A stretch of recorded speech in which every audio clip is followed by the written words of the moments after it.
Alam mo ba ang dahilan bakit biglang tumaas ang presyo ng gasolina at diesel sa buong mundo, kabilang ang Pilipinas?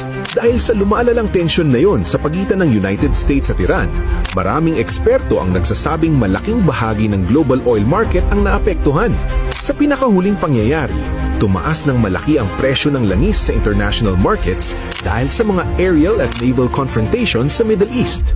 Ito ay dahil sa mahalagang daanan ng langis, ang Strait of Hormuz o ang isang makitid na daungan ng dagat na matatagpuan sa pagitan ng Oman at Iran.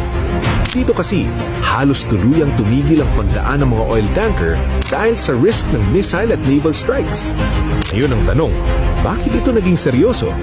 Dahil sa Strait of Hormuz, halos 20% ng langis ng buong mundo ang dumaraan. Kapag naantala o nagkaroon ng aktwal na blockage, bumababa ang supply sa merkado at mabilis itong nagtutulak ng pagtaas ng presyo ng crude oil. Ngayon, paano ito naging konektado sa Pilipinas? Dahil ang Pilipinas ay mahigit 90% na umaasa sa imported crude oil, karamihan galing sa mga bansa sa Middle East tulad ng Saudi Arabia at UAE. Kapag tumataas ang presyo ng global oil, ito ay agad na nagtatransmit sa pump price ng gasolina, diesel at kerosene dito sa atin. At maaari itong tumaas pa ng ilang piso kada litro sa mga susunod na linggo. Di lang ito simpleng pagtaas ng presyo, may tinatawag tayong second round inflation effect.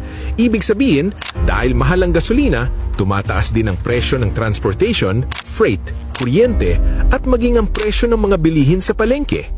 Ang local inflation rate mismo ay pwedeng tumama sa 3 to 4% o mas mataas pa ayon sa mga bangko at ekonomista.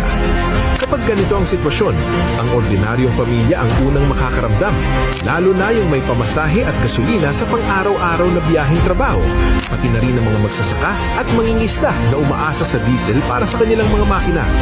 Mas nagiging malaki ang gasto sa buhay ordinaryo kung tuluyang magtagal ang tensyon sa Middle East. Kaya tanong namin sa iyo, paano mo babaguhin ang iyong buwan ng budget? Comment ka na!